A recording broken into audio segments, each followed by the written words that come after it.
بات آپ سے کر رہا ہوں یہ بھی ہمارے مذہب کا حصہ ہے. اپنی باڈی کو بہت زیادہ چھوئی موئی بولو مت بناؤ. پتہ ہے کچھ ٹینشنیں ایسی ہیں کہ وہ ٹینشنیں اٹھانا آپ کی ٹینشن ختم کرنے کا ذریعہ بنتا ہے, اور کچھ ٹینشنیں ایسی ہیں کہ ان سے جان چھڑانا ٹینشن کا ذریعہ بنے گا.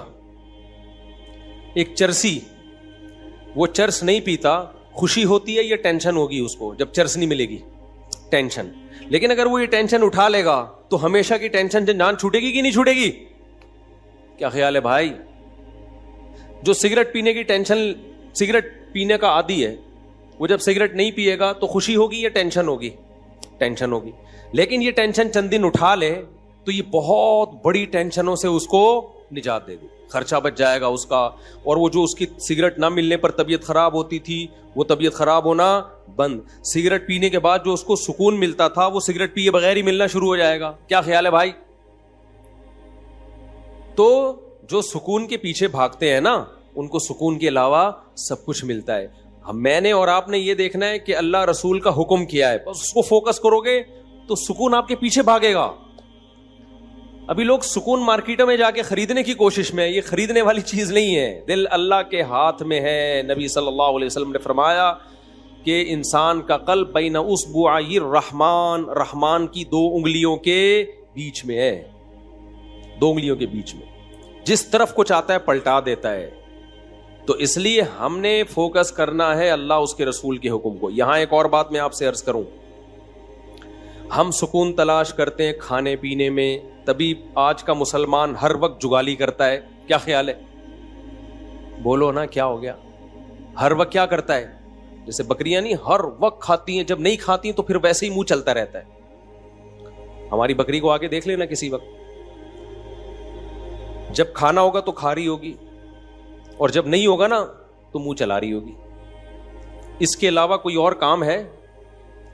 اور مینگنیاں بنا بنا کے نکال رہی ہوگی. ادھر کھائے گی, اتنی مینگنیاں نکالتی ہے نا بکری, کھائے گی نکالے گی ادھر سے مینگنیاں بنا کے, تو دودھ بھی بنا کے نکالتی ہے الحمدللہ. تو انسان بھی نا آج کا سکون کی تلاش میں چاہتا ہے کہ ہر وقت کچھ نہ کچھ کھاتا رہے. یہ مزاج شریعت نہیں ہے, یہ سکون حاصل کرنے کا نیچرل طریقہ بولو نہیں. اگر آپ نے اپنے آپ کو کھانے کا عادی بنا لیا نا, اس سے آپ کی ٹینشن ختم نہیں ہوگی, اس سے آپ کی ٹینشن بڑھ جائے گی, اور کھانے کو دل کرے گا, اور کھانے کو دل کرے گا. تھوڑی دیر کچھ نہیں ملا پھر دل چاہے گا, کسی کام کے نہیں رہو گے, بیڑا غرق ہو جائے گا. اس لیے ہماری شریعت میں کوئی ایک حدیث بھی ایسی نہیں ہے, کوئی ضعیف حدیث ہی ہو جس میں کھانے کی فضیلت ہو کہ کھانا کھانا ثواب ہے, کہیں بھی نہیں ملتا. یہ تو پتہ نہیں مذہب میں کھانے کا تصور آیا کہاں سے, میں تو اس پہ حیران ہوں. کوئی ایک بھی مثال نہیں ملتی ہمیں اس کی. اور میٹھا کھانا تو ہے ہی نہیں. ایک تو ہم لوگوں نے جرم یہ کیا کہ کھانا اسلام کے کھاتے میں ڈال دیا, تبھی جتنے مذہبی لوگ ہیں ان میں میجورٹی آپ کو کھانے پینے والی نظر آئی. کیوں؟ اس لیے کہ مذہب میں کھانے پینے کی رسومات ہم نے بڑھا دی. تیجے کا کھانا, 40ویں کا کھانا, پھر محرم کا حلیم, یہ سارے مذہبی کھانے ہیں نا. بھائی جان کیا ہو گیا؟ دیکھو محرم کا حلیم, پھر 40واں بھی ہوتا ہے کو محرم کا, پھر ربیع الاول آیا, وہ تو فرسٹ ربیع الاول سے لے کے بلکہ ربیع الاول سے پہلے سے ہی کھانے شروع ہو جاتے ہیں, اور چلتے ہیں ربیع الاول کے اینڈ کے بعد, یعنی ربیع الثانی تک بھی چلتے ہیں. وہ پھوڑنے پھاڑنے کا ہی مہینہ کہلایا جاتا ہے. کھاتے رہو, دیگیں, بریانی, مٹھائیاں. ابھی کوئی صاحب کے بیٹا پیدا ہوا, مٹھائی لے کر آ گئے ہمارے لیے, اللہ ان کے برکت دے ماشاءاللہ. مٹھائیوں کا رواج ختم کرو. سمجھتے ہو یہ مٹھائی جو ہے ہمارے مذہب سے میچ نہیں. ہمارے مذہب سے پتہ ہے کیا چیز میچ کرتی ہے؟ گوشت, جس سے وزن نہیں بڑھتا. ہمارے نبی نے بچہ پیدا ہونے پر مٹھائی کا حکم دیا یا بکرا کاٹنے کا حکم دیا ہے؟ بولتے کیوں نہیں؟ گوشت. تو ہمارے نبی تو ہمیں گوشت خور بنانا چاہتے ہیں جس سے وزن بڑھتا نہیں ہے, اور ہم کیا کرتے ہیں؟ ہر خوشی پہ کیا کر رہے ہوتے ہیں؟ مٹھائی. تو ہم لوگوں کو لڈو بنانا چاہتے ہیں. کیا خیال ہے بھائی؟ ہم لوگوں کو کیا بنانا چاہ رہے ہیں؟ لڈو. 3 میٹھے ہیں جو شریعت میں جس کی فضیلت ہے کہ انجیر ہے, جس کا اللہ نے قرآن میں بڑا زبردست ذکر کیا. انجیر میں جس ٹائپ کا گلوکوز ہوتا ہے وہ ایک الگ ٹائپ کا ہے, جو ڈاکٹر کی اس کو الگ نام دیتے ہیں اسے. دوسرا ہے شہد, اس میں بھی ڈیفرنٹ ٹائپ کا گلوکوز ہوتا ہے. اور تیسری چیز ہے کھجور, اس میں دونوں طرح کا گلوکوز ہوتا ہے. تو اس کے علاوہ تو ہمیں نہیں ملتا کوئی. ادھر سے آپ صلی اللہ علیہ وسلم نے کوئی جلیبی کبھی کھائی ہو, یا کبھی آپ صلی اللہ علیہ وسلم نے برفی کھائی ہو, مٹھائیوں کے نام ہیں ہی نہیں. کھا لیں آپ, ہم بھی کبھی کبھار کھا لیتے ہیں, اس پہ مذہب کا لیبل بولو. یہ میرا بیان جو ہے نا, آپ کہیں گے مفتی صاحب کس ٹائپ کا بیان لے کے بیٹھ گئے ہو آپ. یہ میں وہ باتیں آپ کے سامنے کر رہا ہوں جو ہماری سوسائٹی کی نیڈ ہیں. دیکھو اسلام کی خوراکوں پہ اگر غور کرو گے نا تو پتہ چلے گا کہ اسلام آپ کو ایکٹیو بنانا چاہتا ہے, اسلام آپ کو سست نہیں بنانا چاہتا. ہمارے جو دیندار حضرات ہیں یا مسلم قوم ہے, ان کی خوراکیں ایسی ہیں کہ یہ کمبخت چست ہو ہی نہیں سکتے. تو جو چست نہیں ہو سکتا وہ مذہب پہ کیسے عمل کر سکتا ہے؟ نہیں آ رہی میرا خیال ہے بات.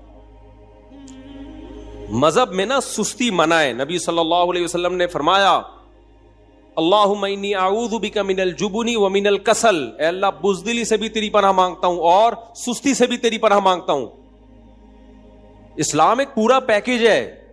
اگر سستی سے نبی نے پناہ مانگی ہے, سستی کو کی حوصلہ شکنی کی ہے, تو یہ ہو سکتا تھا اسلام آپ کو خوراکیں وہ کھلائے جو آپ کو کولیسٹرول کا ڈبہ بنا دیں, سست بنا دیں, اور پھر چستی کی ترغیبیں دے. اس کا مطلب دیکھو, ایک ڈاکٹر ورک شاپ کروا رہا ہو اور آپ کو ایکٹیو رہنے کے طریقے بتا رہا ہو, اور پھر ہر ایک کے سامنے رسگلے کے ڈبے لا کے رکھ دیے ہوں, تو آپ کہیں گے ڈاکٹر صاحب آپ کی باتوں میں اور آپ کے ایٹیٹیوڈ میں تضاد ہے, یہ دونوں آپس میں ملتی نہیں.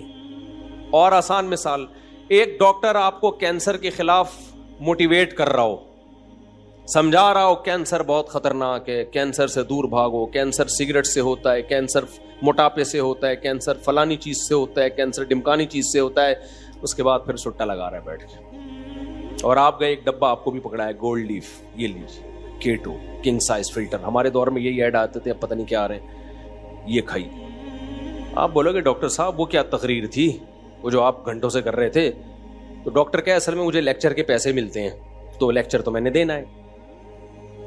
بھائی اس لیکچر کے تو مجھے پیسے ملتے ہیں تو وہ تو میں نے دینا تھا, اس لیے باقی اب یہ ہمارا آپس کا معاملہ ہے, سگریٹ پیتے ہیں کہ نہیں پیتے. تو آپ بولو گے ٹھیک ہے, پھر آپ ایک ایز اے لیکچرار بہت ایک اچھے ہیں, آپ ایز اے موٹیویشنل اسپیکر آپ کی 2 ٹکے کی حیثیت نہیں ہے, آپ تو لوگوں کو ڈی موٹیویٹ کر رہے ہیں. تو آپ مجھے ایک بات بتاؤ, ہمارے نبی صلی اللہ علیہ وسلم اگر خوراکیں ہمیں وہ بتاتے جو ہمیں سست بنائیں اور ترغیب ہمیں چست رہنے کی دیتے, تو کیا آپ اللہ کے پیغمبر ہوتے؟ بولتے کیوں نہیں, پھر ہوتے اللہ کے پیغمبر؟ پھر نہیں. آپ کو پتا ہے یہ جو کھانا پینا ہے نا, یہ ہمارے مذہب کا بہت اہم ٹاپک ہے, یہ ہلکا نہیں ہے. نماز روزہ تو ہے ہی, اسلام کے 5 ارکان وہ تو ہیں ہی, لیکن نماز روزے پر آنے کے لیے اور اپنی زندگی میں شریعت کو لانے کے لیے اور بھی کچھ پیکج دیے پیغمبر صلی اللہ علیہ وسلم نے. جب تک ان پیکیجز کو ہم اختیار نہیں کریں گے, اسلام پہ چلنا ہمارے لیے ممکن نہیں ہوگا. اس کی مثال میں آپ کو دیتا ہوں. اسلام میں بے جا غصہ, بلا وجہ غصہ, یہ ہر وقت توے پہ بعض لوگ جیسے بیٹھے رہتے ہیں نا غصے میں, یہ اچھی خصلت ہے یا بری خصلت ہے؟ قرآن کہتا ہے والکاظمین الغیظ, نیک لوگ غصے کو کیا کرتے ہیں؟ پیتے ہیں. اب ایک طرف اسلام کہہ رہا ہے کہ غصہ بری چیز ہے, کبھی کبھار تو ٹھیک ہے, ضرورت بھی ہوتی ہے, وہ نیچرل بھی ہے. بلا وجہ چھوٹی چھوٹی باتوں پہ ایک دم ناک پہ مکھی بٹھا کے رکھنا ہر وقت, بعض لوگوں کی عادت ایسی ہوتی ہے جیسے ابھی ایک دھماکے سے پھٹ جائیں گے وہ نا, تو یہ بری خصلت ہے. کیا خیال ہے؟ تو جب بھی کوئی عالم بزرگ غصے کا علاج کرے, جس کے پاس آپ جاؤ, تو وہ غصے کے دونوں پہلوؤں پہ غور کرے گا. کہ ایسا تو نہیں ہے کہ آپ کو غصہ کسی روحانی وجہ سے آ رہا ہو, آپ میں تکبر ہے. غصہ جس کو زیادہ آتا ہے نا, دو وجوہات ہوتی ہیں. ایک روحانی وجہ کا مطلب اس میں تکبر ہے, اس کے اندر اس کو یہ غلط فہمی ہو گئی ہے کہ میں بہت نیک ہوں. بعض لوگوں کو اپنے بارے میں یہ خوش فہمی ہو جاتی ہے کہ میں بہت نیک. یہ بہت بڑی بیماری ہے, اور یہ ان لوگوں کو زیادہ ہوتی ہے جو مشہور ہوتے ہیں, جیسے ہم لوگ, جن کے لوگ ہر وقت تعریفیں کرتے رہتے ہیں, مفتی صاحب آپ اتنے اچھے. تو بعض دفعہ آدمی کو اپنے بارے میں وہم ہوتا ہے شاید واقعی میں بہت اچھا ہوں. یہ ہو جاتا ہے, یہ بہت خطرناک بیماری ہے. اس کا نقصان یہ ہوتا ہے کہ پھر اگر کوئی آپ سے غلطی ہوتی ہے نا, اور کوئی کہتا ہے آپ سے یہ غلطی ہوئی, تو آدمی کی کھوپڑی گھومتی ہے. وہ کہتا ہے میں کیسے, مجھے تو اتنے لوگ میرے ہاتھ چومتے ہیں, وہ بھی مجھے اچھا کہہ رہا تھا, وہ بھی اچھا کہہ رہا تھا, وہ بھی اچھا, تو یہ میں کیسے بھائی, دل چاہ رہا ہے تیرے رکھ کے میں تھپڑ لگاؤں. بھائی جتنا بھی اچھا ہو جائے, یہ کسی کتاب میں لکھا ہوا ہے کہ اب آپ سے کوئی غلطی نہیں ہو سکتی. یہ کسی کتاب میں لکھا ہوا ہے, لکھا ہوا بھی ہوتا تو وہ کتاب میں غلط لکھا ہوا ہے, اس کا مطلب ہے, ٹھیک ہے نا. تو یہ جن لوگوں کو ایسے غصہ آتا ہے نا, یہ روحانی مسئلہ ہے ان کے ساتھ. ان کو اپنے بارے میں بل الانسان علی نفسہ بصیرہ, قرآن کہتے ہیں انسان اپنے بارے میں باخبر ہوتا ہے, اس کو پتا ہوتا ہے میں کتنے پانی میں ہوں, لیکن وہ اپنے بارے میں اپنی رپورٹ کے بجائے دوسروں کی رپورٹوں پہ اعتماد کرتا ہے. لوگ کہہ رہے ہیں بھائی بہت اچھا, تو وہ اپنے بارے میں خوش فہمی میں. یہ بہت مسئلہ مذہبی اسکالرز کے ساتھ بھی ہوتا ہے, اور جو بھی اس طرح کے ذرا مشہور لوگ ہوتے ہیں نا, ان کے بگڑنے کے چانس زیادہ ہوتے ہیں. وہ وہم ہو جاتا ہے کہ میں بہت, ایک صاحب تھے, انہیں کوئی بوڑھا بھی ذرا سی نصیحت کرتا نا تو وہ بہت غضبناک ہوتے ہیں. یہ بھی نہیں دیکھتے کہ یار بوڑھے کا تو تھوڑا سا, یہ عمر میں آپ سے زیادہ ہے, ٹھیک ہے علم میں نہیں ہوگا, لیکن عمر کا بھی تو کوئی خیال ہوتا ہے نا. ایک نوجوان عالم کو جب کوئی بوڑھا تنبیہ کر رہا ہو تو اس عالم کو اپنے علم کو ایک طرف رکھ لینا چاہیے, اس بوڑھے کے بڑھاپے کا خیال کر لینا چاہیے کہ یار بڑے بزرگ ہیں, چھوڑو ڈانٹ کھا لو تھوڑی دیر کے لیے. تو وہ جو ان عالم کو نا بہت زیادہ غصہ آتا تھا, کوئی بھی نصیحت کرے بہت زیادہ غصہ آتا تھا. تو میں بڑا پریشان تھا کہ یار ان مولانا کو ہو کیا گیا ہے, کوئی ذرا سی بات کرتا ہے ایک دم ایسے, اور بات بھی صحیح کر رہا ہوتا ہے وہ. تو کسی نے بڑا اچھا تبصرہ کیا, انہوں نے کہا اصل میں ان مولوی صاحب کو اپنے بارے میں یہ وہم ہو گیا ہے کہ میں بہت نیک. بعض دفعہ ہو جاتا ہے, انسان ہے, تو یہ وہم دور کرنے کی ضرورت ہے کہ حضرت آپ کو بہت زیادہ نیک نہیں ہے, ایسے ہی ہیں جیسے سب لوگ ہوتے ہیں. اب اس کا مطلب یہ نہیں کہ آپ علماء کو جا کے بتانا شروع کر دیں حضرت آج ہمیں پتہ چلا آپ اتنے ہیں نہیں. تو آپ کا کام علماء سے عقیدت محبت ہی ہے, سمجھ رہے ہو. ہاں کوئی واضح غلطی نظر آئے 2 اور 2 4 کی طرح, تو اس پہ ایک دفعہ تنبیہ کر دی جائے, لیکن خود عالم کی تو ذمہ داری ہے نا وہ اپنے بارے میں غور کرے, حد سے زیادہ خوش فہمی میں مبتلا نہ ہو. تو غصہ ختم کرنے کا ایک روحانی بھائی یہ وجہ ہے. تو جو بزرگ ہوں گے, سچی مچی کے بزرگ ہوں گے, وہ آپ کے اس ٹیکنیکل فالٹ کو دور کریں گے, آپ کے اندر سے خود پسندی کو ختم کریں گے. بھائی نارمل رہو, جیسے سارے ہیں نا ایسے ہی بن کے رہو. دوسرا, غصے کا بعض دفعہ سبب کوئی روحانی سبب نہیں ہوتا, جسمانی سبب ہوتا. آپ بلڈ پریشر کے مریض ہیں تو ظاہر ہے آپ کو بات بات پہ بولو غصہ آئے گا. تو جو اللہ والے بزرگ ہوں گے وہ آپ کے غصے کے علاج کے لیے یہ بھی کہیں گے کہ بھائی ڈاکٹر کو بھی دکھاؤ, کوئی جسمانی بیماری تو نہیں ہے کہ ہر تھوڑی دیر کے بعد آپ کی رگ پھڑکنا شروع کر دیتی ہے, بیٹھے بیٹھے ایسا لگتا ہے جیسے کسی نے نیچے سے چولہا جلا دیا ہو. کیا خیال ہے بھائی؟ بعض لوگ ہوتے ہیں بیٹھے بیٹھے نا ایسا لگتا ہے کوئی چولہا جلا کے چلا گیا ہے, آرام سے بیٹھے ہوئے تھے ایک دم پتہ نہیں کیوں پھٹکنا شروع ہو گئے. ہوتا ہے کہ نہیں ہوتا؟ تو وہ کیا ہے بھائی, یا تو بلڈ پریشر کی بیماری ہے, یا اعصابی کمزوری ہے, پٹھے کمزور ہو گئے ہیں, مسل کمزور ہو گئے ہیں, برداشت ختم. بڑھاپے میں غصہ زیادہ آتا ہے, تبھی تو اللہ نے بوڑھے والدین کے بارے میں کہا کہ اگر وہ جھڑکیں تو آگے سے اف مت کرو, کیونکہ بوڑھے ہو گئے ہیں, اب ان میں برداشت ختم ہو گئی ہے. تو غصے کا آپ کی صحت سے بہت گہرا تعلق ہے. تو اب مجھے ایک بات بتاؤ, جو یہ چاہتا ہے کہ میں جنت میں جاؤں اور بلا وجہ غصہ نہ کروں, تو شریعت کے اس حکم پہ چلنے کے لیے اس کو اپنا روحانی علاج بھی کرانا پڑے گا. روحانی سے وہ ٹوپی ڈراموں والا عاملوں کا نہیں, ان کو تو خود علاج کی ضرورت ہے. تو اب مجھے ایک بات بتاؤ, جو جہنم سے بچنا چاہتا ہے اس کو اپنے غصے پہ کنٹرول کرنا پڑے گا کہ نہیں پڑے گا؟ تو کیا اس کے لیے صرف روحانی علاج، یہ روحانی سے مراد تکبر ختم کر دے، دنیا کی محبت ختم کر دے، صرف یہ کافی ہوگا؟ یہ جسمانی علاج کی بھی ضرورت ہے کہ نہیں ہے؟ یقیناً ہے، جسمانی علاج کی بھی ضرورت ہے. تبھی تو ہمارے نبی صلی اللہ علیہ وسلم نے عبادت میں اعتدال کا حکم دیا. فرمایا تمہاری جان کا بھی تم پر حق ہے. بعض صحابہ پوری رات نماز پڑھتے تھے تو نبی نے ان کو منع کیا. وجہ اس کی کیا ہے؟ بھائی آپ کی صحت خراب ہوگی تو آپ کا گھر والوں کے ساتھ ایٹیٹیوڈ خراب ہوگا، آپ ڈپریشن میں کوئی الٹا کام کرو گے جا کے. فوجیوں میں دیکھو نا، رات کو ٹائم پہ سلایا جاتا ہے، وہ سلانا بھی گورنمنٹ کی طرف سے پابندی ہے. سوئے گا تو ان کو پتا ہے نہیں سوئے گا صبح اٹھ کے کیا کرے گا. جو جنگ لڑنے والے ہوتے ہیں یا جہاں بھی سیکیورٹی کا مضبوط نظام ہوتا ہے نا، تو اس میں ملازمین کو سلانا بھی پابندی ہوتی ہے. سونا ہم جب مدرسے میں پڑھتے تھے نا تو ہم پہ یہ بھی پابندی تھی کہ آپ نے اتنے بجے لازمی سو جانا ہے. مجھے یاد ہے میرے استاذ بہت زیادہ اس بات پہ سختی کرتے تھے کہ دوپہر قیلولہ کیا ہے کہ نہیں کیا. ان کو پتا ہوتا ہے ان کمبختوں نے اگر دوپہر نہیں سوئے نا تو یہ پڑھیں گے نہیں، پھر یہ تھکے تھکے رہیں گے، پڑھائی میں دل نہیں لگے گا ان کا.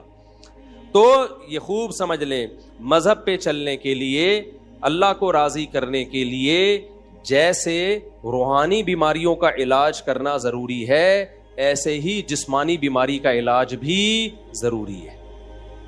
اس کے بغیر آپ مذہب پہ نہیں چل سکتے. تو جیسے غصہ اسلام میں بری چیز ہے، خوش اخلاقی اچھی چیز ہے. نبی صلی اللہ علیہ وسلم نے فرمایا قیامت کے دن میرے سب سے قریب وہ ہوگا جس کے اخلاق سب سے اچھے ہوں گے. تو کیا مطلب سارے بلڈ پریشر کے مریض نبی کے ساتھ ہوں گے قیامت کے دن؟ بولو نا بھائی. نہیں، بلڈ پریشر والوں کا وہ تو کہاں ہوں گے، وہ تو اچھے اخلاق ان کے بہت مشکل ہے نا. اسی طرح یاد رکھو، ہاں ایک اللہ کی طرف سے بیماری مسلط ہو گئی، اس پہ تو پھر صبر کا ثواب ملتا ہے. وہ تو اللہ کی، جیسے ایوب علیہ السلام ساری زندگی بیمار رہے ہیں، اس میں ایوب علیہ السلام کا قصور نہیں تھا. وہ بیماری کس کی طرف سے تھی؟ اللہ کی. اور علماء کہتے ہیں ایسی بیماری میں صبر کی توفیق بھی ملتی ہے، جس میں انسان کی اپنی حماقت نہ ہو، بلکہ یہ کس کی طرف سے ہو؟ اللہ کی طرف سے ہو. ہماری بیماریاں ہماری اپنی حماقتوں سے ہیں، اللہ کی طرف سے نہیں ہیں، اپنی حماقتوں سے ہیں.